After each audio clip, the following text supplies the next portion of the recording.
Hello and welcome to the Majorly Undecided podcast. I'm your host, Kat Klaus.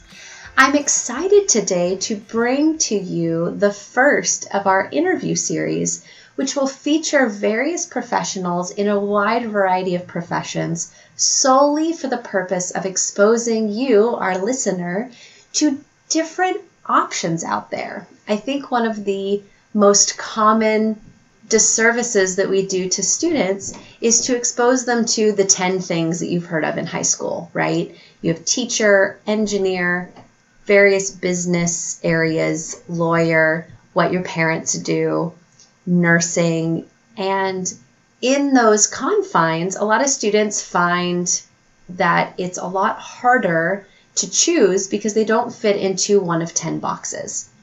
And so part of this interview series is to expose you to a wide variety of professions, but also to hear that most successful individuals, it's not a straight line from high school or college to what they're really interested in or what they're doing currently. We're going to focus a little bit more on their skill sets, their passions, and how they found that within themselves or actions that they took. So we're going to get a little bit nitty-gritty into their stories. A lot of it's going to center around the actions that they took or the interests that they developed by going on this personal adventure.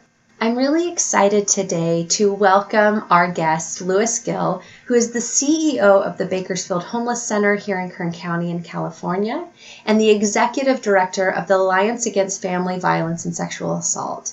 He's been with the Bakersfield Homeless Center and their sister organization for about 20 years now. He is a San Francisco State graduate with a major in Spanish, and we'll talk about that in a few minutes, and is a graduate at the University of San Francisco with his master's in nonprofit administration. Thank you so much, Louis, for being on the show today. Thank you for having me. So I wanted to ask you a couple questions about your journey. As you know, we're helping students, through their own adventures. Mm-hmm. So the first couple questions I'm going to ask are just about, when you were a teenager and going into college. Uh-huh. So, Louis, what did you major in? In college? Mm-hmm. My bachelor's was in Spanish because that was a lucrative choice in my mind. But I loved it, and I felt really comfortable. And I also love the Latino culture, and so I was really drawn to that department, and so ultimately I declared Spanish as my major. Did you declare before you were admitted? I did not.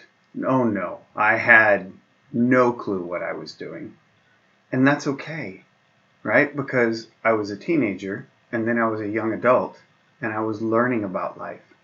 And I did have an experience where I got to spend a year in Mexico, and had a lot of growth happen there, because anytime I think that you can immerse yourself in a culture distinct from yours, there's a lot of things that you get to learn about yourself and about other people, and the world gets much bigger. And you realize that the way that you live, the way that the people around you live, is not the only way to do it on this planet, and that it's important to be able to appreciate and respect our differences. And the real truth that came out of that is that we are amazing and fantastic because of our diversity, not in spite of it. And so when I came back, I kept my hand in Spanish because wow, I really enjoyed that. And then finally I was just like, you know what, this is what I'm going to do. I'm going to get my degree there. Was it study abroad in Yeah, Mexico? I was in Mexico City, in Satélite, which is the north side of the city, and it was amazing because I was going to Porterville High School, raised in Springville. I lived 2 miles outside of a town of 1,000 people. And when I flew into Mexico City, it was the most populated city in the world at the time. And I remember at night looking at the lights, and they never ended. You couldn't see the end of the city as you flew in. And I was shocked. I'm like, I'm going to be in that. And it turned out to be a fantastic opportunity. So you came back, declared your major in Spanish. I did. I was in San Francisco State. Okay. And then what were your plans after graduation? So again, I had no plans. I had a goal. What I really wanted deep in my heart was to buy a dive boat and go back to Puerto Vallarta. But that never materialized, actually, thank goodness. I met my wife in the Spanish department at San Francisco State. But what had really happened was, by chance, I needed additional units. And so I went to something called the Community Involvement Center at San Francisco State.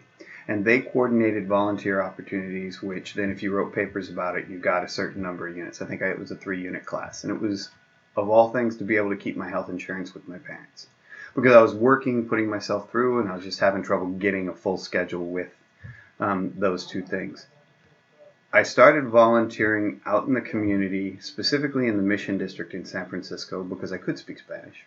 I worked with an organization that was a tutoring nonprofit for recently arrived immigrant kids, trying to help them get up to grade level.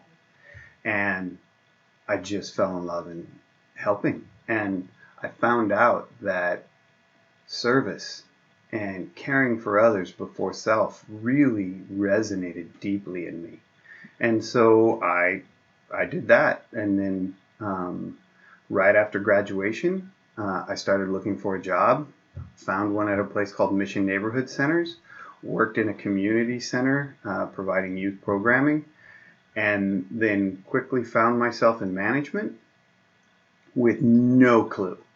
Like, how do you budget? How do you do anything? How do you manage a facility? So I went to the University of San Francisco and got into their Master's in Nonprofit Administration program and really got some good, solid training and understanding. And I've been in nonprofits ever since. So I know that some of our listeners are naturally asking, weren't you worried about money at any point? So I absolutely accepted that I had a responsibility, because at that time I'd met my wife and I knew that she was the right one. And that meant that I was going to have an additional responsibility in my life. I was saying, it's me and you together, and we'll figure this out. And I'd never had to earn that way before. Well, the more I looked around the nonprofit sector, the more I found professionals that were incredibly dedicated, that were also living a very good life. Now, was it the equivalent of a surgeon? No. How'd their hearts feel, though? How was their energy walking through the world? I really was attracted to that, because there was a sense of purpose and peace in them that was incredibly attractive. And I was like, okay, what's that? I'd like a little more of that, please.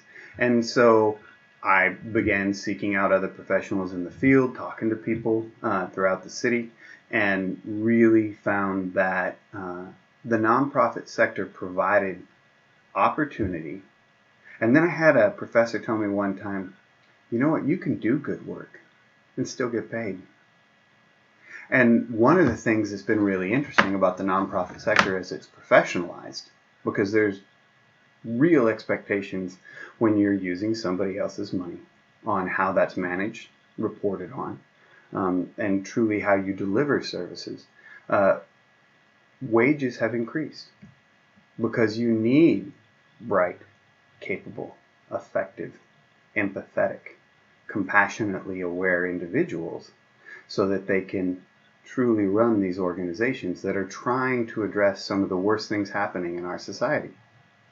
Because what we have figured out as a country is that nonprofits are a very effective means of contracting for service that otherwise would be very expensive through government.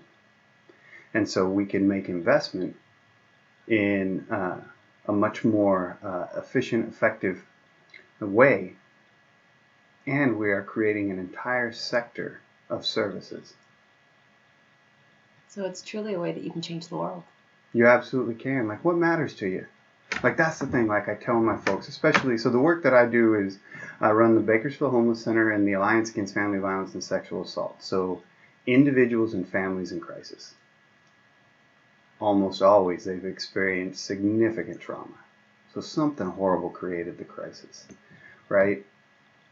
You get a chance to try and help people walk through that, because I feel very strongly that your past should not dictate your future. And You are so much more than the worst thing that's ever happened to you or the worst thing you've ever done. And so when I hire folks, I say, how comfortable you are walking around in somebody else's pain?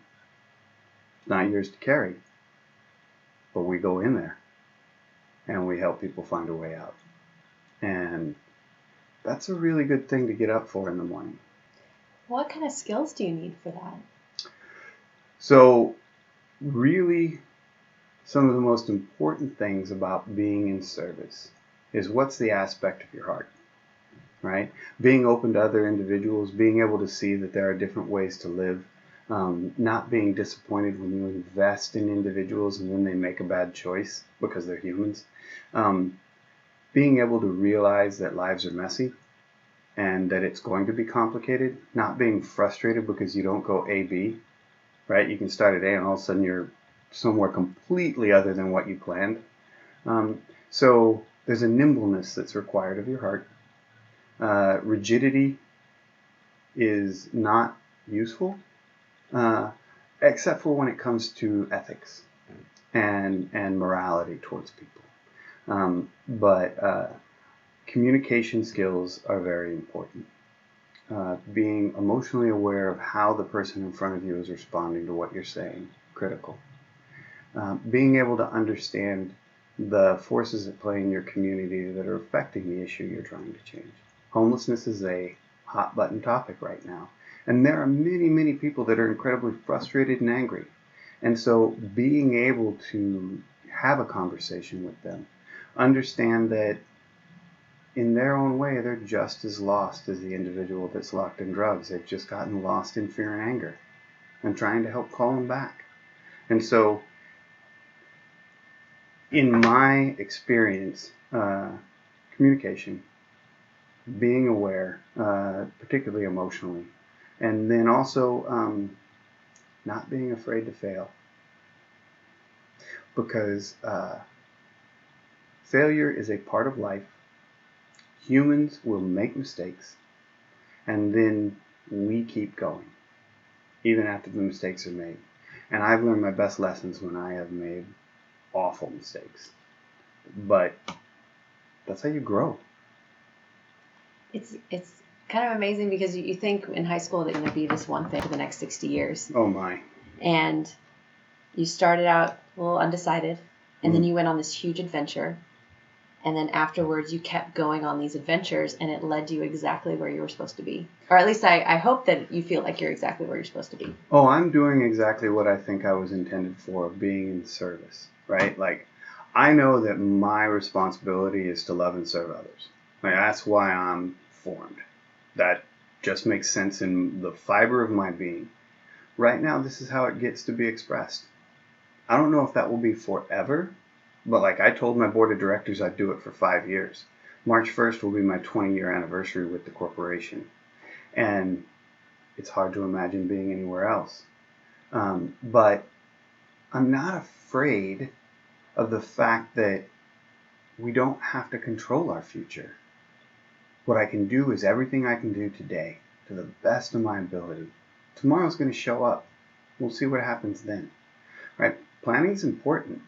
But being paralyzed because you don't have every answer right now is unacceptable. And it's cruel and unusual punishment for someone's mind to do that to themselves.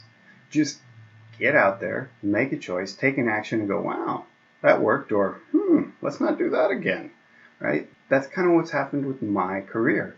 I kind of tried something because I had to, right? I had to keep health insurance.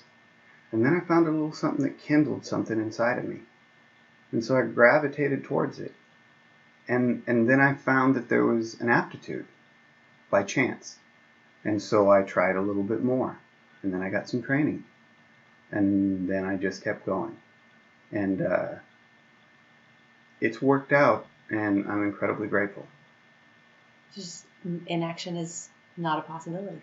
So being so afraid that you don't make a choice never works. My father used to tell me all the time, don't just stand there, do something. Even if it's the wrong thing, but do something. And that is etched deep in my conscience. Now, I don't want to just blindly run forward if I know I'm going to make a mistake.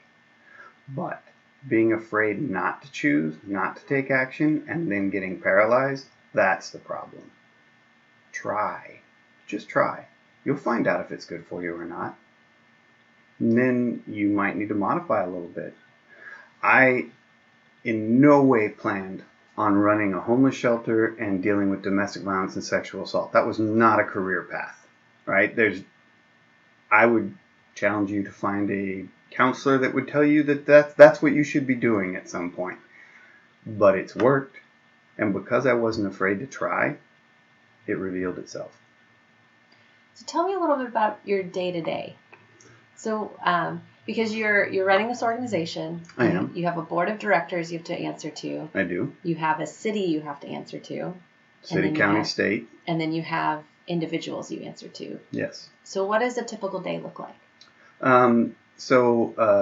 Unfortunately, I've reached an age where sleeping is something that is not as consistent as I would like. I think both my father and my grandfather have also dealt with that. But so my day usually starts early. I try to stay in prayer and meditation right off the bat because I think it's really a good thing to be centered. And then as soon, I will open my email at some point in that process, and then the day begins. So it's reviewing the communications of the day, making sure that I have the things that I need for my calendar, and that calendar can be anything from meeting with someone that's staying with us in one of our emergency shelters because they're not happy with their experience or they need some extra help, and the staff don't have the answer, to having to go and talk to our state senator to explain what's going on with sexual assault funding for the state. So it can be across the board. When I started 20 years ago almost, we had one entity, just the homeless center.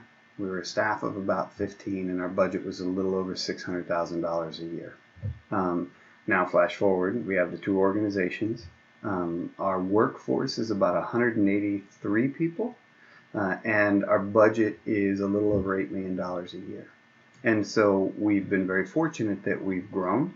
We've been able to hire a lot more people, and in the end, we help many, many more. We went from placing a few people a year in permanent housing to last year we put 1,468 individuals into permanent homes. Wow. And that's because of the quality and caliber of the individuals I get to work with. I am the most fortunate in my coworkers. They are amazing human beings. They have hearts that I don't even know where they come from, and they just won't quit. And so it's really easy to fall in love with my people. Right? And so my day is filled with lots of decisions, from how are we going to grow, to trying to figure out cash flow, to negotiating for our workers' comp insurance, right? So it's across the board. And then somewhere in there, there's also personnel management, helping with the organization, whatever decision my management team would like assistance with. But in the end, the day is full of opportunities to help. So there's a little bit of entrepreneurism because you've grown, you saw a need, and you've been fulfilling it in different ways. You opened up the Alliance for Family Violence. Right. They were actually going under. I was in a real acquisition phase for a little bit. I was really looking at how do we find complementary organizations and unify, save money by having a shared administration. So yes, there's an entrepreneurial set to that, but with a social intent. Mm-hmm. And so that's what we did when we acquired the Alliance, and it's worked out very well. 70% of the women in our shelter, the last time we pulled some data, reported coming from violent relationships. So it's not an unusual crossover between the two entities.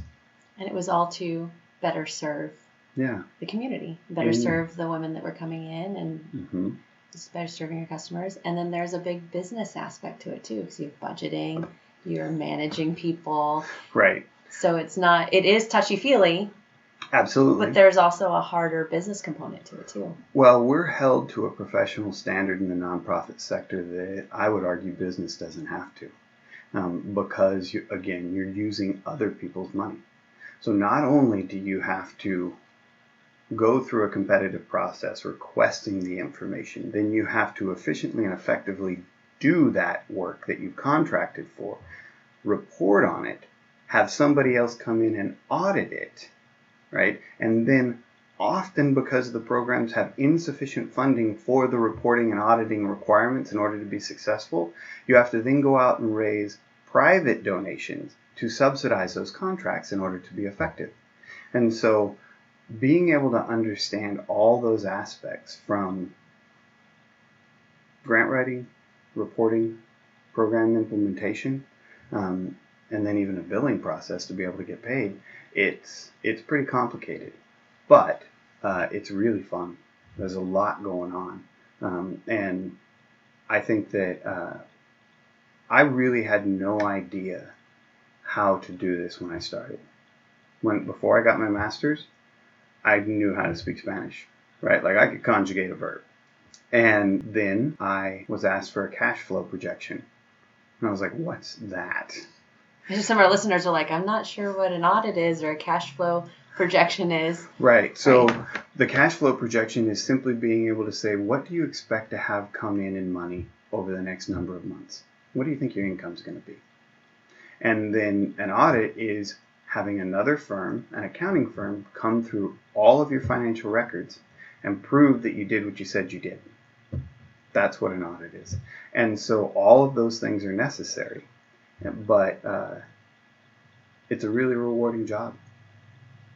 So if a student was interested in nonprofit work, obviously there's the service component, so they need to start volunteering and finding what that spark is. Right. So there's service provision, but then there's also grant writing.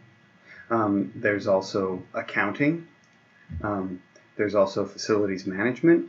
There's a lot of different aspects to it where there are niches where you can come in, and some people are really excited about getting volunteers and being able to put them to work. And so there's volunteer coordination positions.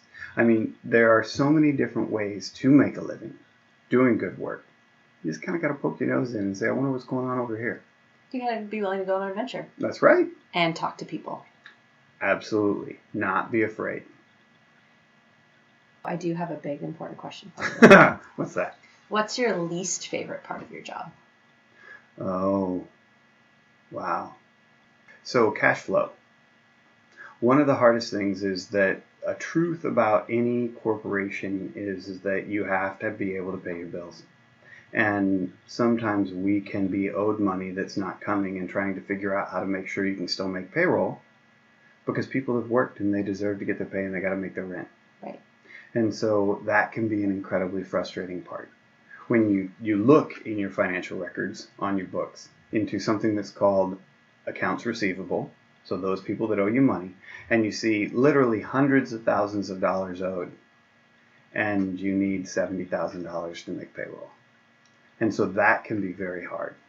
I will tell you, one of my greatest challenges in the job right now is listening to people that I care about and that I know and that I've respected for years be so angry and even cruel in their language towards individuals that are homeless.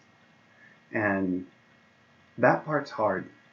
Now, I will tell you, as I said earlier, I think those people are lost.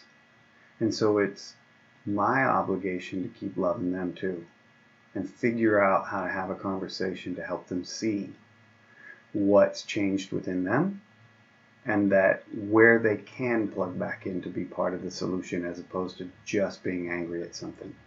Because I have never been able to get angry enough at a problem so that it's changed for the better. I've only been able to care about people, demonstrate that they matter, and then their lives can change.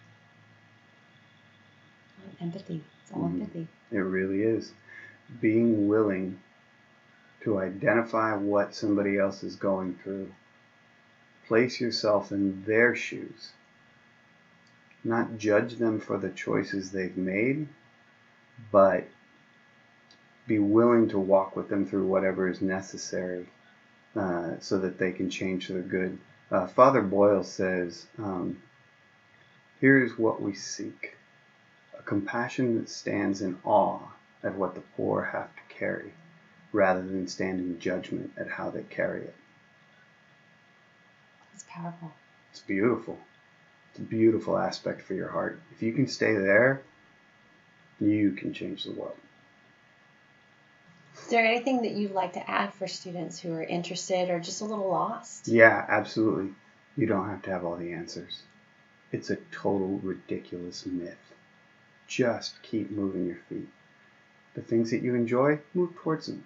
Some of the things that you don't think you're going to like, give it a shot anyway. Just dabble in it. See, you might be surprised. Homelessness was something that I swore I would never do. It is the last portion of the nonprofit sector that I thought I wanted. And I did it, and it fits wonderfully. I was wrong. So I didn't have any of the answers. I just kept moving forward. So don't ever tell yourself that you're doing something wrong or you're failing because you don't have the answers as a high school senior or early in college. Just keep going. Life's going to reveal itself to you, and I can promise you, your skills, your abilities are going to show up. Have fun. Louis, thank you so much for joining us today. Thank you. It was very insightful. A reminder to our listeners, as Louis said, go out and try things. Go on an adventure. Try things that you're not sure that you might like in a certain career or a certain field, and see what happens. As you can see, not everything's a straight line, and it's through this adventure, trying things, taking action, as Louis said, that you are going to discover what you're best at, what's going to light you on fire, and really find what you're meant to do. Thank you again for joining us. If you want more information, you can always visit the Majorly Undecided website, majorlyundecided.com, for some guides, our quick guide to deciding a major, and other free tips and guides to help you along this journey.